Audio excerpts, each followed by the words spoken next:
Pues bien, ya esta ocasión terminaremos con la enseñanza que nos ha transmitido Teófanes el Recluso. Espero que arraiguen los corazones y que sigamos sus consejos, ¿no? como digamos una guía experta en el avance de la vida espiritual. Bueno, comienza en esta ocasión diciendo Teófanes: injusticias y calumnias. ¡Qué barbaridad! Injusticias y calumnias. Dice, y de esto seguramente procede de alguien de fuera. Es decir, de entrada, que tiene que ver con lo que vimos hace un momento en el caso de esta fenomenología maximalista, pareciera que para nosotros todo lo malo siempre está fuera de nosotros, nunca en nosotros. O por decirlo de otra manera, los malos siempre son los demás, menos yo. Nosotros somos justamente muy buenos, tan buenos que cualquier cosa que se nos hace lo vemos, ¿no?, como un atentado, por decirlo así, contra mi gran dignidad. No obstante, a pesar de ello, puede darse el caso contrario. Es decir, que verdaderamente se trate tanto de injusticias como de calumnias. No a partir de mi ego herido, de mi orgullo tocado, sino de una situación objetiva. Dice Teófanes, lo importante es lo siguiente: valor y fortaleza. Ante las injusticias y las calumnias, valor y fortaleza. Es más, alégrese, porque eso significa que los asuntos de su alma van por buen camino. De hecho, dice Teófanes, cuando nosotros experimentamos calumnias, cuando experimentamos injusticias, cuando verdaderamente experimentamos, en pocas palabras, dificultades, es por una simple razón: estamos atravesando un proceso de purificación. Y este proceso de purificación nos es dado por el Señor precisamente para obtener todavía un bien mayor. Sin embargo, no podemos pasar por alto lo siguiente. Dice, aunque el Señor nos coloca en un proceso de purificación donde habrá dificultades y quizá muchas dificultades, el enemigo aprovecha la ocasión para intensificarlas. Pero esto también tiene un sentido positivo. ¿Cuál es? Que cuando el enemigo se ensaña con uno, es porque percibe que se trata de un rival fuerte. No es cualquier rival.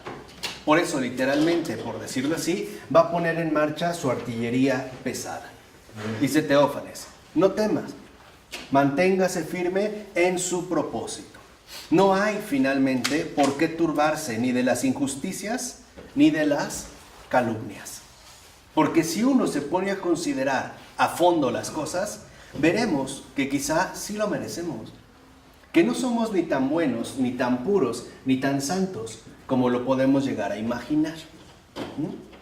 Cuando esto no es así, cuando cualquier cosita nos ofende, cuando cualquier cosita la experimentamos como una injusticia, cuando cualquier comentario nos parece una calumnia, es porque en realidad estamos hinchados de soberbia.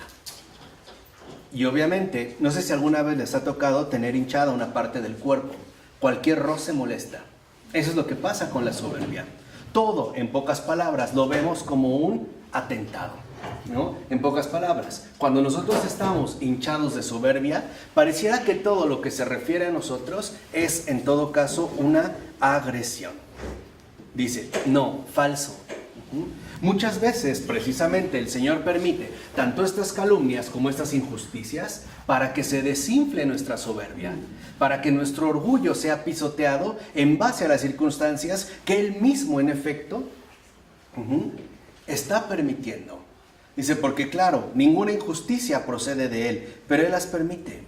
Y las permite precisamente para su bien, para obtener siempre algo mejor. Entonces, cuando nosotros atravesamos dificultades, sean las que sean, es porque el Señor está esperando de nosotros obtener un bien. Pasa como con una naranja. ¿Cómo se saca el jugo a una naranja? Exprimiéndola. No viéndola, ¿verdad? Hay que exprimirla. E incluso hay que exprimirla bastante para sacar su jugo. ¿Cómo se saca el aroma de un grano de pimienta? Moliéndola. Y es lo que sucede cuando nosotros, ¿no?, atravesamos situaciones difíciles. Dice, a ver, le menciono un ejemplo, los mártires. ¿Cómo fueron oprimidos? ¿Cómo fueron literalmente triturados? ¿Qué hacía Dios? Él estaba allí.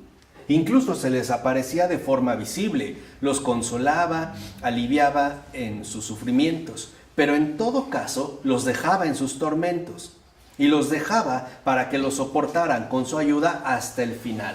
¿Para qué? Para coronarlos con una corona perfecta. Entonces, esto es lo que el Señor quiere. Lo que el Señor nos ofrece es algo perfecto. Y por eso, porque su ofrecimiento es justo algo perfecto, requiere que nuestra humana perfección se vaya cada vez incrementando y puliendo más y más.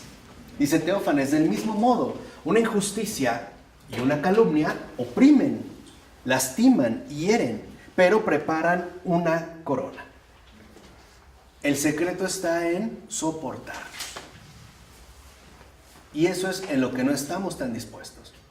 Ante una injusticia, ¿cuál es como nuestra primera reacción más básica? Reclamar, ¿no? Protestar. Ante una calumnia, ¿qué es lo primero que se nos ocurre? Indignarnos. ¿Por qué? Porque operamos desde el orgullo, no desde el verdadero reconocimiento de las cosas y sobre todo, en este sentido, de uno mismo. Dice, lo que uno debe de aprender es a soportarlo todo, incluso con buen ánimo, sea lo que sea. Eso es lo que el Señor nos pide en las dificultades. Aprender a soportarlo todo, sea lo que sea. No es agradable, pero es por un bien. Esto, digamos, es lo que nosotros no tan fácilmente estaríamos dispuestos a aceptar, y mucho menos a asumir. Y dice Teófanes en este sentido, no lo olvide, ante todo es por su bien. Por eso se exhorta a todo el que sigue al Señor a lo siguiente, y cita el versículo 14 del Salmo 27. Ten ánimo, sé fuerte. ¿Por qué se nos dice, ten ánimo, sé fuerte? Porque ante todo, muchas veces en nuestra vida nos vamos a ver fuertemente golpeados por el desánimo, ¿sí o no?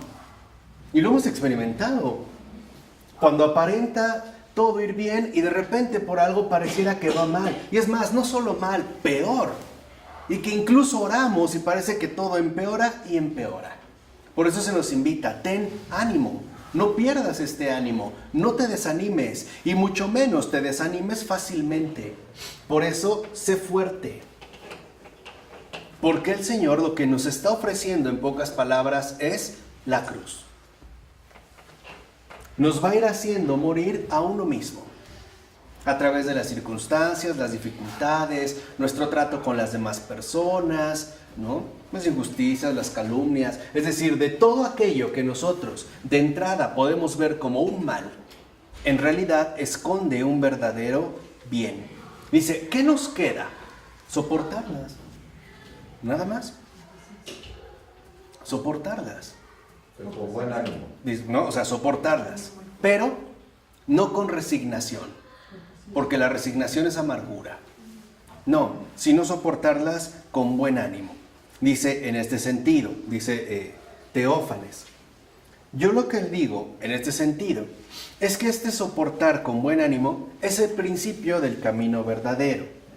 Dice, ¿reconoce usted esto? ¿Acepta eso? En el mismo momento en el que lo haga, en ese mismo momento comenzará el seguimiento al Señor. Entonces, esto es lo primero. Soportar, aguantar. Ten ánimo. Sé fuerte. Por eso también yo les insistí tanto la clase anterior. En la vida, y sobre todo en la vida espiritual, y más aún en la vida cristiana, la cosa no es fácil. De verdad, no es nada fácil. Y el propio Señor nos lo enseñó. Quien de entrada piense que sí, se equivoca. O peor aún, se autoengaña. Por ello es tan fundamental que nosotros tengamos en este sentido valor, de saber que no solo somos expuestos a muchos males o a muchas contrariedades, sino estamos siendo preparados para recibir una corona perfecta. Por eso hay que tener mucho cuidado con el uso que hacemos de nuestra libertad. Este es, digamos, como el punto fundamental. Hay que tener mucho cuidado con el uso que hacemos de nuestra libertad.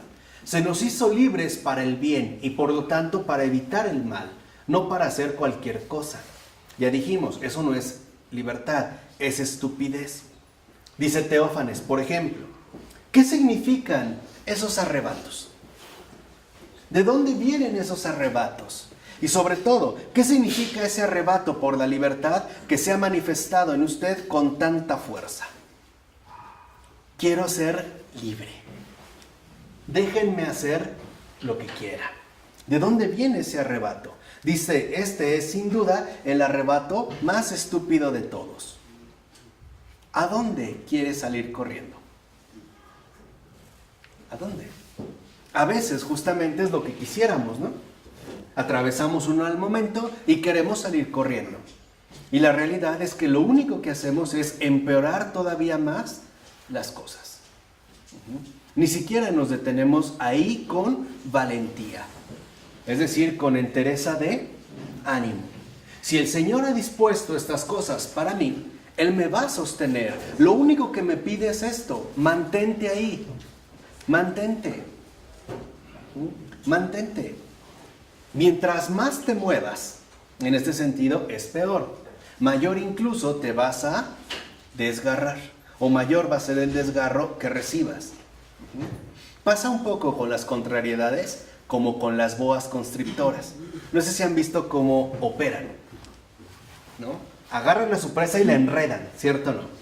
¿Qué sucede? ¿Pero cómo? Mientras más respira, cuando sacan el aire, la aprieta. Mientras más se jadea, necesita más oxígeno. Entonces cuando respira, exhala, más la aprieta, y más la aprieta, y más la aprieta. Así pasa con las dificultades. De hecho, cuando uno se somete a las dificultades, pierden su rigor. Ya no se ven como dificultades, porque uno ya no lucha con ellas. Uno se mantiene en el Señor.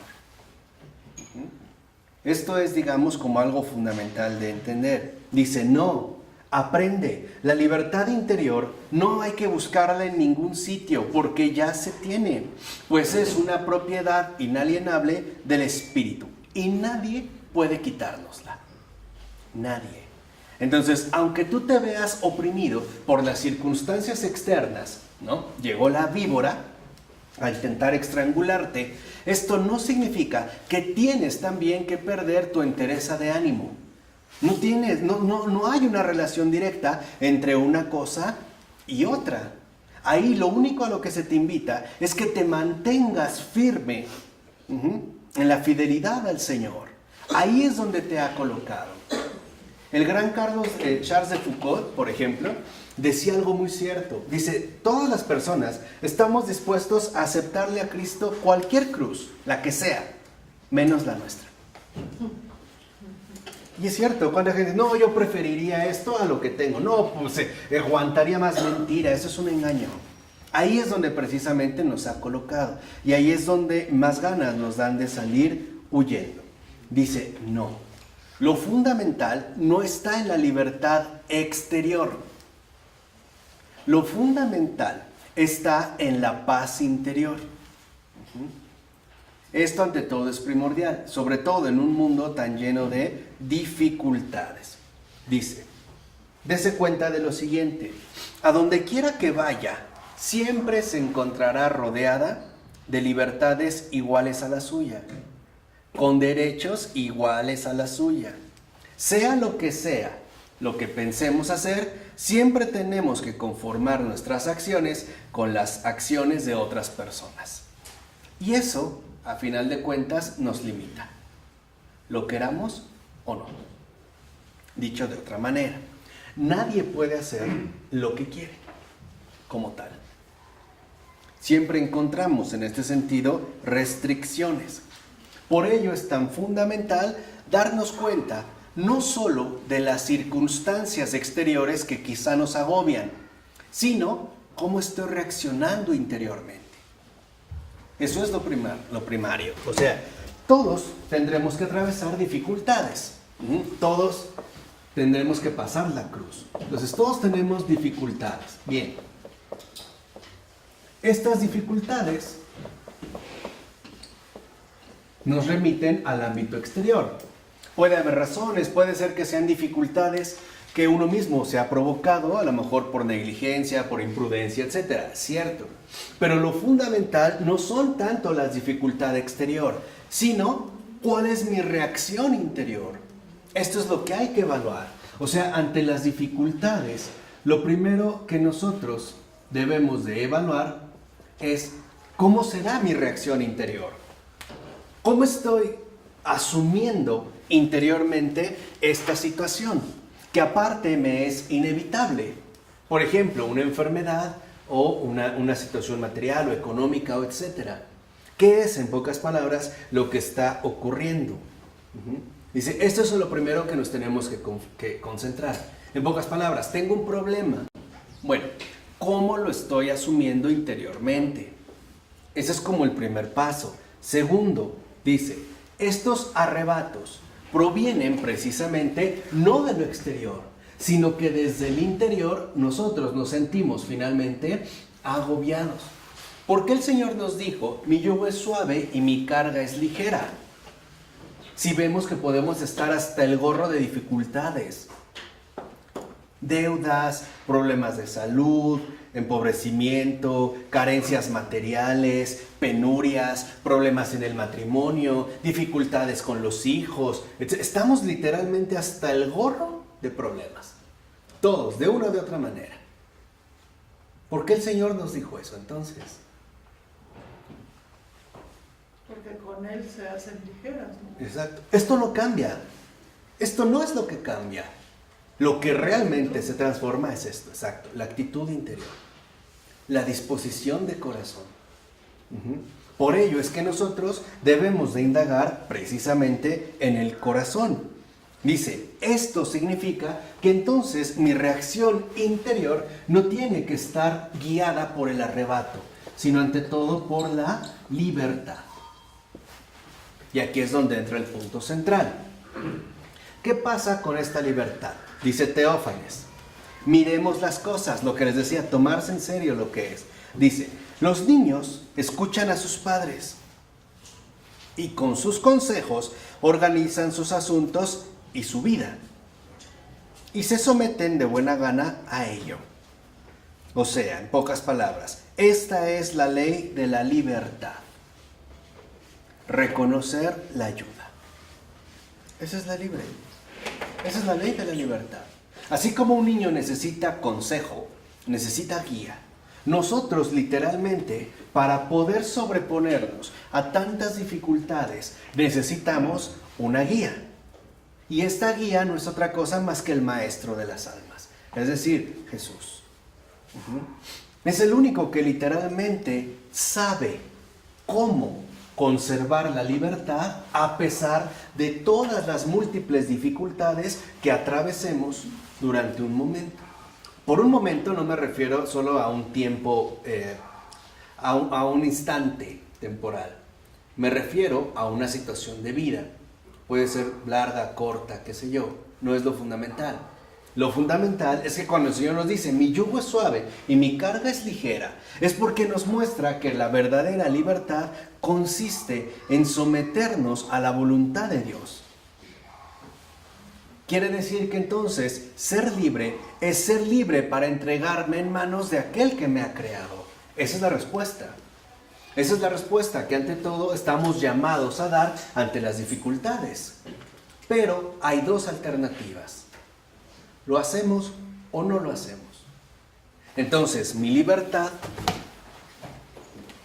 recorre el buen camino y se manifiesta como lo que es decir, entrega, y por lo tanto encontramos reposo, o bien, mi libertad se transforma en rechazo. Y lo que encuentro no es reposo, sino turbación.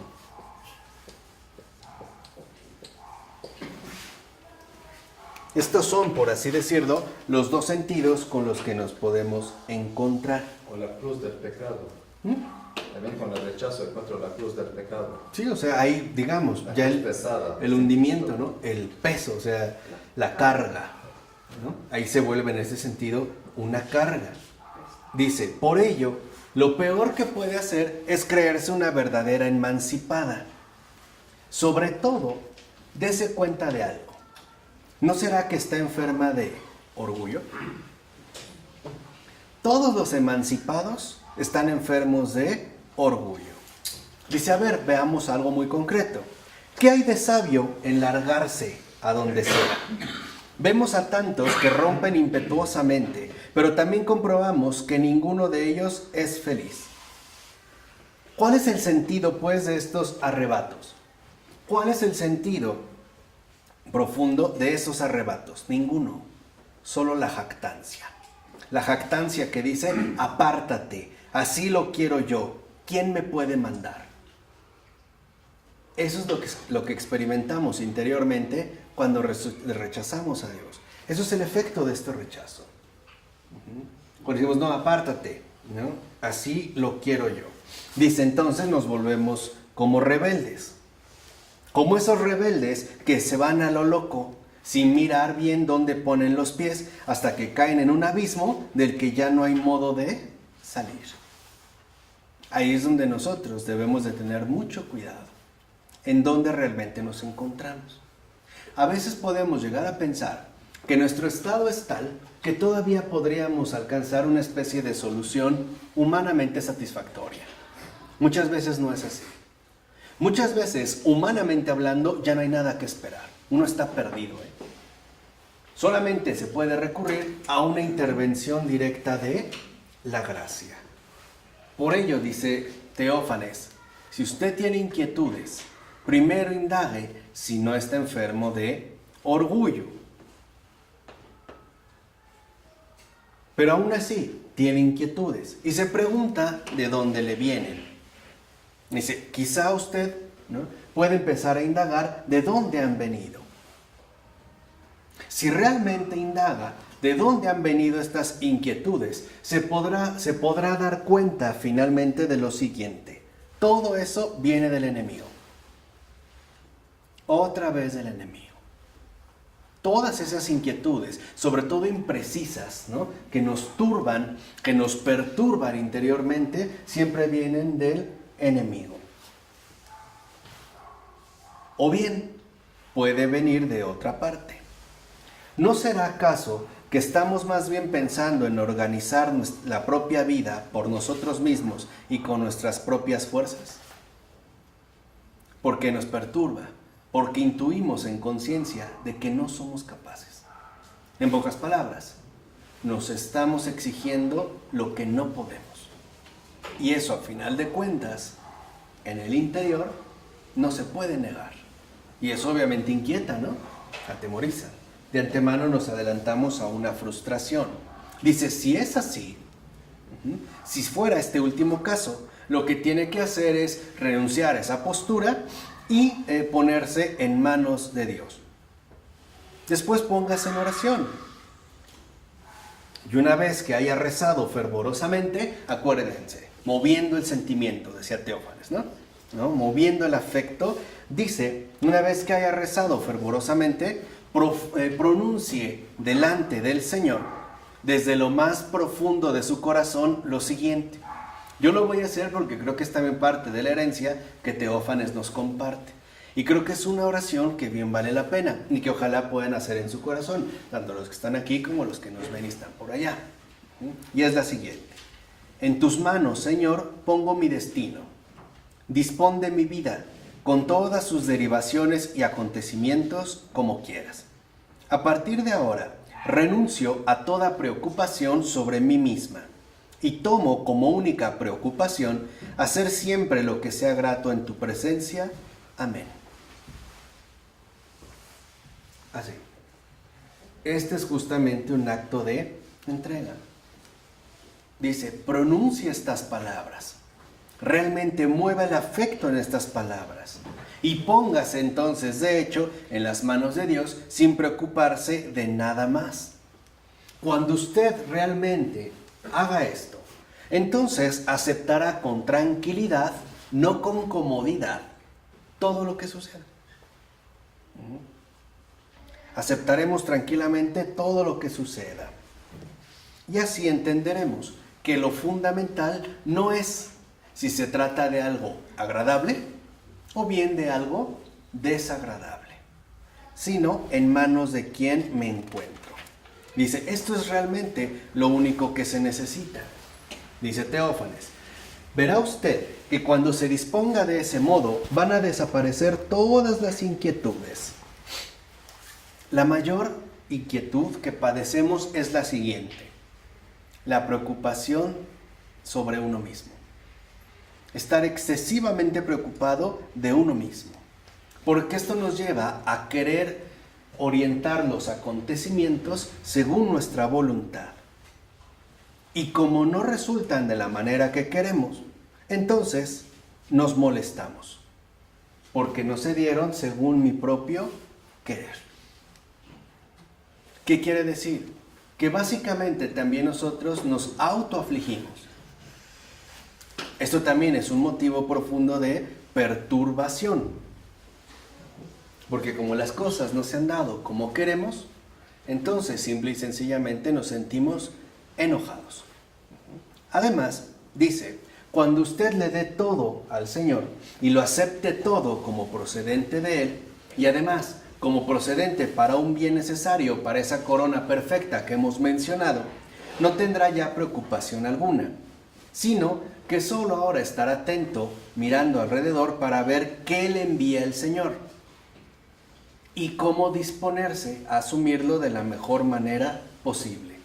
Por ello, ante todo, tenga paciencia. Tengan paciencia. Dice, date cuenta, basta con mirar a las circunstancias, incluso las circunstancias actuales, para darnos cuenta que continuamente cambian, nada permanece. También cambiará lo que nos perturba. A veces creímos vivir bajo una felicidad ininterrumpible y no fue así. Y cuando estamos atravesando un mal momento, pensamos que ese momento se ha como eternizado. Y peor aún, lo proyectamos al futuro. Que no hay remedio, no hay salida. Al contrario, que cada vez va a estar peor. Ahí se ve que tan enfermos estamos del alma. Por eso es tan importante, dice Teófanes, la paciencia. Dice, aunque atravesemos momentos muy difíciles, llegarán momentos en los que podremos respirar. Y no solo respirar, sino volar como una mariposa entre las flores. Lo único que hace falta es lo siguiente: aguante con paciencia hasta el término fijado. Por Dios, no por usted. Para nosotros las cosas tienen que ser rápidas. Para el Señor las cosas tienen que ser bien hechas. El tiempo no importa. A veces pueden darse más a prisa, pero el tiempo no importa. Lo que importa es, digamos, lo que se va a realizar. Dice, miren, es como la persona, la cocinera, que coloca en el horno una empanada y no la saca hasta que esté bien cocida, es decir, bien horneada. Pues el dueño del mundo la ha puesto a usted en el horno y la mantiene en él, esperando que esté bien horneada. Tenga paciencia y espere. En cuanto esté bien cocidita, no va a seguir en el horno ni un minuto más. El mismo Señor que nos metió es el mismo Señor que nos sacará. De inmediato la va a sacar de ahí. Pero si se apresura a salir por sí misma, será igual que una empanada mal hecha, que una empanada a medio hacer. Ármese pues de paciencia. Le dice Teófanes, y le digo aún más, según nuestra fe, quienes soportan con magnanimidad las contrariedades que les salen al encuentro, aceptándolas como procedentes de las manos del Señor, son los que suelen participar del martirio. Trate, por favor, de imprimir esto en su mente y suscite con ello el consuelo en su corazón. Porque el mártir no es el que se ofrece a la muerte, es el que da testimonio de la vida eterna. Y eso es precisamente lo que se está cocinando en cada uno de nosotros. Si lo ven, hay guisos, por ejemplo, que hasta donde yo sé, yo no soy un chef, se hacen a fuego lento. Otros, por el contrario, requieren una especie de temperatura elevada. ¿De qué depende? La cocina de los alimentos. De los ingredientes que se trate. ¿Qué cocción queremos o qué tipo de preparación? Cada uno de nosotros requiere temperaturas distintas. Hay algunos que son como pollos rostizados, ¿no? Como que permanentemente les van subiendo. Otros no, otros son como un soufflé, un poquito más lento. Otros son, no sé si han visto como estos flameados, sacan, dependiendo.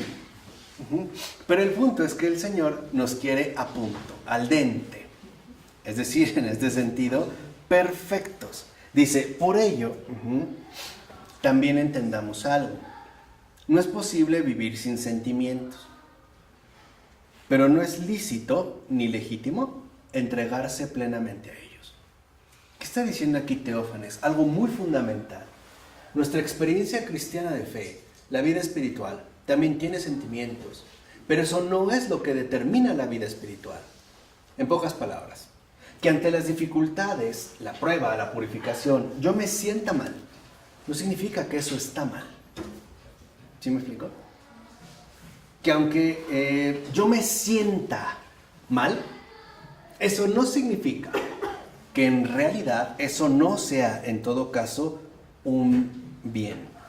Por ello es tan fundamental siempre renovar y moderar los sentimientos por medio del entendimiento y darles la debida orientación. Lo que tú sientes no define las cosas. En primer lugar, porque no es algo objetivo, es algo subjetivo. En segundo lugar, porque los sentimientos, las emociones, terminan siempre alterando la percepción objetiva de lo que tenemos.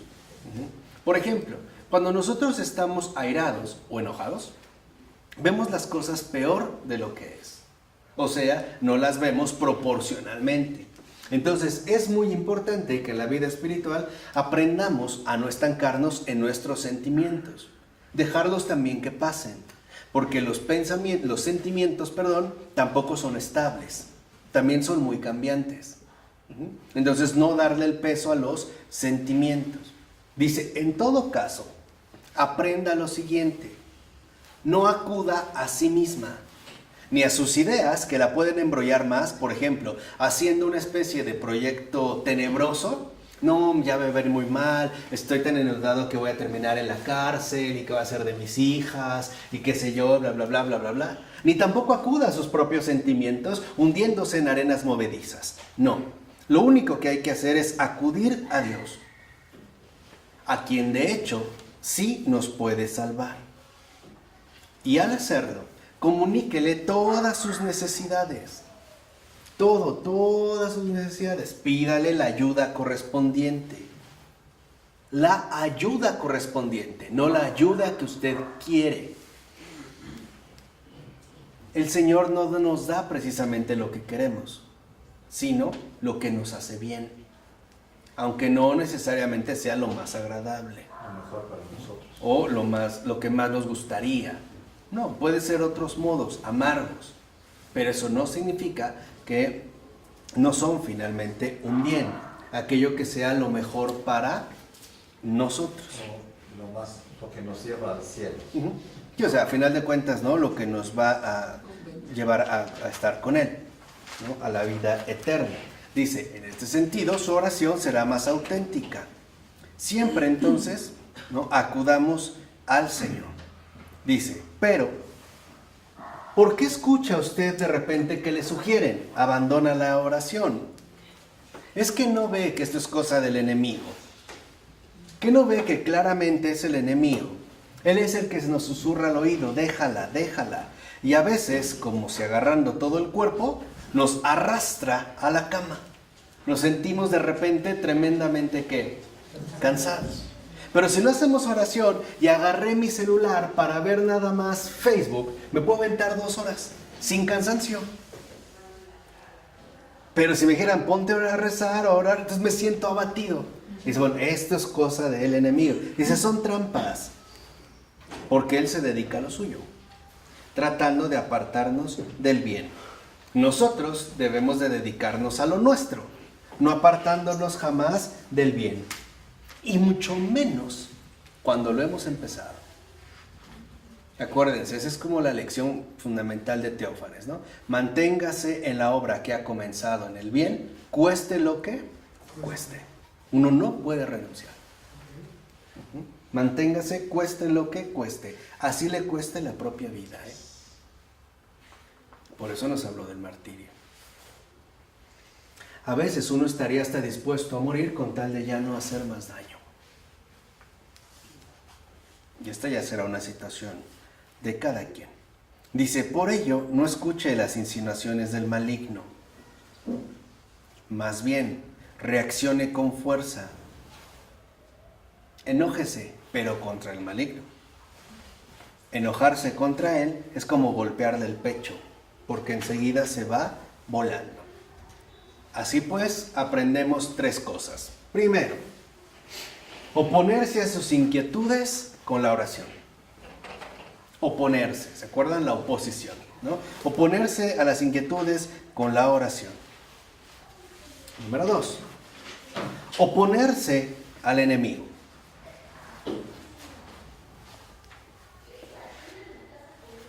Y número 3, dejar llegar la paz. Dejar llegar la paz. La paz no se construye forzosamente. Dejar llegar la paz al alma.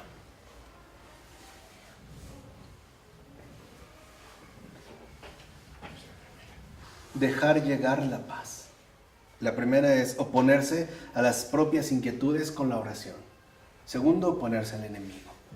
Y tercero, dejar llegar la paz. Dice, dése cuenta, ¿qué tormenta ha sufrido? Pues la palabra del Señor llega en cumplimiento en usted. Cuando dijo, Satanás, ¿se acuerdan de Pedro, no? Cuando dice Pedro, Satanás ha pedido cribaros como trigo, sacudirlos como el trigo. Dice, ¿a dónde no la habrá lanzado? El Señor lo permitió. Y como el trigo ha dejado que sea sacudido de un lado que a otro. Dice, pero grande es la misericordia del Señor que nos ha liberado. Aprenda de esto. La ciencia de la vida se adquiere mediante la experiencia. O sea, recordemos con detalle todo lo que hemos atravesado en las dificultades. Pongamos atención a lo que hemos experimentado. O si lo quieren ver en términos más filosóficos, no perdamos de vista el fenómeno transicional en el que nos encontramos. Dice, de tal manera que entonces tenga claridad sobre ello. Sobre todo por una razón. Todo este tiempo de contrariedad ha estado bajo los ataques del enemigo. Y si usted pone atención, aprenderá cómo actúa. Y como del enemigo no viene nada nuevo, porque es todo envejecido, no hay ninguna novedad, usted podrá salir de la siguiente mucho más fácil, hasta hacerlo prácticamente sin ninguna dificultad. Además, se dará cuenta de otra cosa. Este tipo de contrariedades o de ataques aparecen y desaparecen. Pero lo importante no es eso. Lo importante es cómo aparecieron y cómo se alejaron. Eso es lo fundamental. De tal manera que entonces de aquí en adelante usted sabrá, ¿no?, cuándo está sometida al tiroteo del enemigo. Y sobre todo, cómo empezó y cómo terminó. Por ello es tan importante no quedarse en la superficie, lo que dijimos en la clase anterior. Profundizar, realmente profundizar. Dice, preocúpese de lo que sucede en el alma. ¿Qué la está turbando? ¿De dónde viene esa inquietud? Si esa inquietud es imprecisa, no sé bien, es del maligno. Dice, mire, por estos signos, enseguida va a adivinar que es obra del maligno, porque no hay precisión, no hay claridad. No sé bien de qué se trata. Dice, expúlselo con la oposición y la oración, porque cuando Dios actúa, lo hace de una manera diferente. Cuando Dios actúa, lo hace de forma clara, luminosa. Con Dios no hay imprecisiones. Todo es siempre a la luz de la verdad. Dice, por ejemplo, el enemigo siempre se apresura. Quiere hacerlo todo rápido. Y asusta para confundir. Le encanta hacer de moscas elefantes. Algo que en realidad es pequeño, lo hacemos como una enorme tragedia. Y muchas veces también es por pura vanidad. Para que toda la atención recaiga sobre nosotros. Es como aquel muchacho que llegó tarde a casa y le empieza a decir, no, es que me van a correr y ya es mucho. Hace su teatro, ¿no? Tiene complejo de artista. Todos los reflectores piensan que están sobre él, ¿no? Todo lo abarca. Quiere literalmente ocupar toda la pantalla. Dice, no, Dios no es así. Dios, por el contrario, camina en paz, tranquilo y en silencio, sin estruendo. Por eso, ante Dios, la precipitación no es aceptable. Por el contrario, la espera es el único modo conveniente. O sea, todo a su momento. Llegará la hora. A su momento. Esperar. Por ello, dice Teófanes para concluir, levántese temprano. No solo es en la mañana, sino madrugue en su alma, estése atento, y ahí en retiro, en su corazón, cante junto con las avecillas la gloria del Creador de todo. Porque para eso fuimos hechos, para alabar la gloria del Creador y Señor de todo y de todos. Que el Señor bendiga su camino. Pues eso esperamos. Y también contamos con la intercesión de Teófanes el Recluso. Ya tenemos otro compañero de viaje que bien nos puede ayudar. Ojalá también invoquemos su intercesión y experimentemos su cercanía y su ayuda para alabar y adorar al único Señor y Creador de todas las cosas, el Padre, el Hijo y el Espíritu Santo. Amén.